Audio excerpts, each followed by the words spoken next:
بڑا نادان ہوگا وہ بیچارہ جو اس عنوان پر بھی الجھ پڑا اور نہ جانے کون کون سا فتویٰ ہے جو امت پر لگا دیا گیا۔ میں تو اس موضوع پر صرف ایک جملہ کہتا ہوں، اور اگر سمجھ آ جائے تو یہ جملہ بھی کافی ہے۔ کیا خیال ہے یار، اگر حضور علیہ السلام کی آمد کی خوشی بھی نہیں منانی تو یار کائنات میں پھر خوشی بچتی کون سی ہے؟ خوشی ہوتی کیا ہے؟ خوشی کا تصور کیا ہے؟ انسان کے ساتھ پھر خوشی کا تعلق کیا ہے؟ ایک لمحے کے لیے ان کی ذات کو درمیان سے ہٹاؤ، پیچھے بچتا کیا ہے؟ پلے کیا ہے انسان کے؟ جب تک وہ نہیں آئے تھے تھا کیا یہ؟ پیدا ہوتے ماں کی گود سے چھین کر بیٹی ذبح کر دیتا تھا، اور ذبح کرنے والا کوئی پرایا نہیں ہوتا تو اسی بیٹی کا سگا باپ ہوتا تھا۔ بہن زندہ درگور کر دی جاتی تھی جناب، اور زندہ درگور کرنے والا کوئی پرایا نہیں، اسی بہن کا سگا بھائی ہوتا تھا۔ ماں منڈیوں میں بازاروں میں بیچ دی جاتی تھی۔ آج پوچھتا ہے کہ لکھا کہاں ہے؟ صاحب لکھے ہوئے کی کمی نہیں، کائنات کے اندر اترنے والی لا ریب کتاب قرآن کا لفظ لفظ حرف حرف میرے رسول کی تعریف کر رہا ہے۔ لکھے ہوئے کی کمی نہیں، لیکن ذرا اپنے اندر تو اترے انسان، اس کی حالت کیا تھی؟ کبھی چاند، کبھی سورج، کبھی ستاروں کی پرستش کرنے والا پوچھے لکھا کہاں؟ ذرا دیکھ تو صحیح تیری حالت کیا تھی۔ یہ تو کرم ہو گیا صاحب کہ ان کے قدم اس دھرتی پہ آگے۔ وہ جو چاند کی پرستش کرنے والا تھا، اس کو کہا تو چاند کی پرستش کرتا ہے، دیکھ ہماری انگلی کا اشارہ ہوتا ہے، ٹوٹے ہو کے قدموں میں سلامی دیتا ہے کہ نہیں دیتا؟ سورج کو خدا سمجھے بیٹھا تھا، دیکھ ہمارے اشارہ ابرو پیسر پہ وقت پہ آ کے کھڑا ہوتا ہے کہ نہیں ہوتا؟ اللہ اکبر، اسڑیاں کھجوراں اگا جاندائے، او پتھراں تی کلمے پڑھا جاندائے، قطرے کو سمندر ذرے کو ستارہ کرتے ہیں، کونین کو خم آ جاتا جب زلف سنوارا کرتے ہیں۔ یار دیکھو تو صحیح۔ میں ایک اور بات بھی کہا کرتا ہوں کہ یار یہ مجھے بتائیں تشریف آوری کن کی ہے؟ جلوہ فراز کون ہو رہے ہیں؟ آمد کن کی ہے؟ جناب وہ رہے ہیں کہ جن کے پیچھے ایک نہیں، دو نہیں، تین نہیں، 1.25 لاکھ کے قریب نبی اور رسول ہاتھ باندھ کے کھڑے ہو جاتے ہیں۔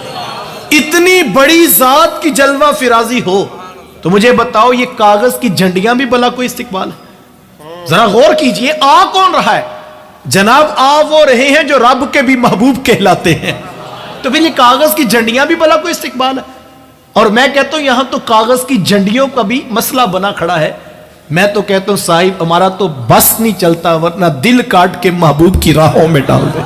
میرے امام نے یوں ہی تو نہیں کہا تھا کروں تیرے نام پہ جاں فدا، نہ بس ایک دا دو جہاں فدا، دو جہاں سے بھی نہیں جی برا، کروں کیا کروڑوں جہاں نہیں، ورنہ کروڑوں جہاں بھی اس محبوب کے قدموں پہ وارے جائیں تو حق کے شکر ادا نہیں ہوتا۔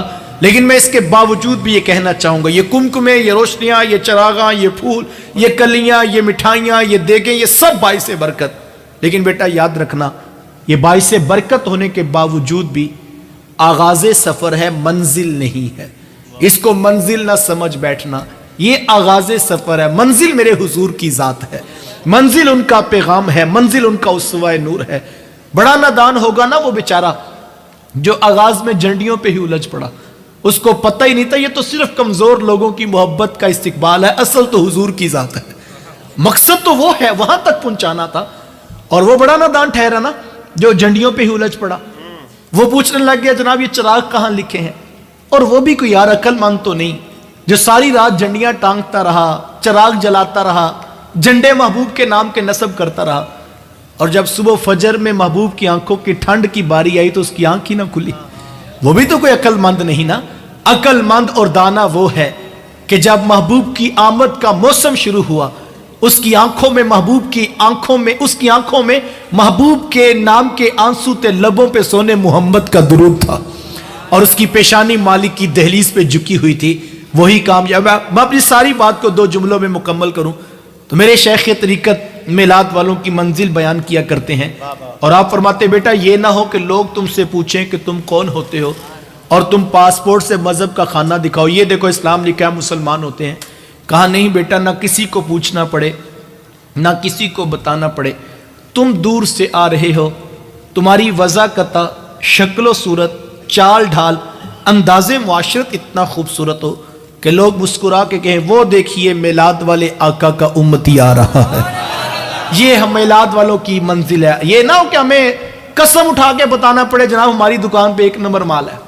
ہمیں بڑا بورڈ لگا کے نہ بتانا پڑے یہاں دھوکہ نہیں ہوتا. ہاں ہمیں سینے کا زور لگا کے نہ بتانا پڑے یہاں جھوٹ نہیں بولا جاتا، فراڈ نہیں کیا جاتا. بلکہ لطف تو اس کا ہے کہ لوگ اس کی گواہی دیں کہ جناب ہم ضمانت دیتے ہیں اس دکان پہ دھوکہ نہیں ہوتا. جناب ہم ضمانت دیتے ہیں یہاں خالص مال ملتا ہے. ہم ضمانت دیتے ہیں یہ فراڈ نہیں کر سکتا. تو کوئی پوچھے گا نا آپ اتنی ضمانت اس دور میں کیسے دیتے ہیں؟ یار لطف اس دن آئے گا جب کوئی حوالہ دے کہ جناب یہ ہمارے محلے میں میلاد کرواتا ہے اور میلاد والا کبھی جھوٹا ہو ہی نہیں سکتا. یہ معیار قائم کرنا ہے میلاد والوں نے. اور یہ معیار جب ہم قائم کریں گے تو پھر لوگ دین رسول سے جڑتے چلے جائیں گے. اسی فکر کی آپ جاری کے لیے آپ لوگ خوش قسمت ہیں کہ آپ کے لیے ایک بہت بڑی خوشخبری. کل انشاءاللہ العزیز بعد از نماز مغرب میرے استاذ المکرم علامہ پیرزادہ محمد رضا ثاقب مصطفی صاحب آپ کے شہر فیصل آباد میں بالکل آپ کے قریب دھوبی گھاٹ گراؤنڈ میں تشریف لا رہے ہیں.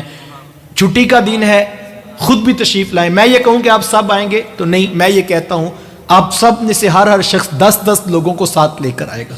اور یہ بہت بڑا کام ہے، اس کو عام کام نہ سمجھیے.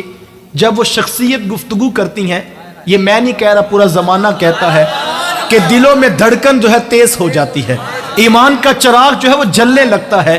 اور سینکڑوں نہیں ہزاروں لوگ ہیں، ہم خود اس کی مثال ہیں. اللہ بھلا کرے اس شخص کا جس نے ایک دن ہمیں کہا یار یہاں آپ کے شہر میں گجرانوالہ میں ایک شخص جو ہے وہ درد والا ہے اور وہ حضور کی امت سے پیار کرتا ہے، تم ان کے پیچھے جا کے صرف ایک جمعہ پڑھ کے آؤ. اللہ بھلا کرے جس نے ایک جمعے کی دعوت دی، آج اللہ کی توفیق سے ہم ان راہوں پہ چل پڑے. یہ ایک لمحہ ہوتا ہے، ہو سکتا ہے میری دعوت پر، آپ کی دعوت پر کل جب کوئی نوجوان آئے کسی درد والے کی زبان کا ایسا جملہ، کوئی قرآن کا جز، کوئی قرآن کی آیت، کوئی حدیث کا ٹکڑا اس کو نصیب ہو جائے کہ اس کے اندر کے سارے زنگ ٹوٹ جائیں اور اس کو در رسول کی غلامی نصیب ہو جائے. یہ بہت بڑا کام ہے، اس کام کی خوب دعوت دیجئے. کل کا سارا دن اس کام میں لگا دے. مغرب ٹائم حضرت نے تشریف لانا ہے. میں اور آپ پورے جذبوں کی فراوانی کے ساتھ گھر گھر میں دستک دے کر ہم دعوت دیں دوستوں کو، خاندان والوں کو، رشتہ داروں کو، سوشل میڈیا کے تھرو ہم اس کی کل ذمہ داری لے لیں. چونکہ ہمارے دوست بتا رہے کہ اجازت لیتے لیتے وقت تھوڑا بچا اور 3-4 دن ملے، انہوں نے ایڈورٹائزمنٹ کی ہے. لیکن میں یہ چاہتا ہوں اتنے لوگ اگر 10 بندوں کی ذمہ داری لے کر ان کو 10 کو ساتھ لے کر آئیں اور ہم گروہ در گروہ شامل ہو جائیں، کیا پتا کسی کی گفتگو کا ایک جملہ اور ان کی زبان کا نکلا ہوا رسول کریم علیہ السلام کی حدیث کا کوئی جز کسی کے من میں اتر جائے اور اس کو دین کی راہیں نصیب ہو. یہ بہت بڑا کام ہے. اس کے لیے مجھے اور آپ کو اپنے حصے کا چراغ روشن کرنا ہے. اللہ مجھے آپ کو توفیقات عمل نصیب فرمائے. وآخر دعوایا ان الحمدللہ رب العالمین.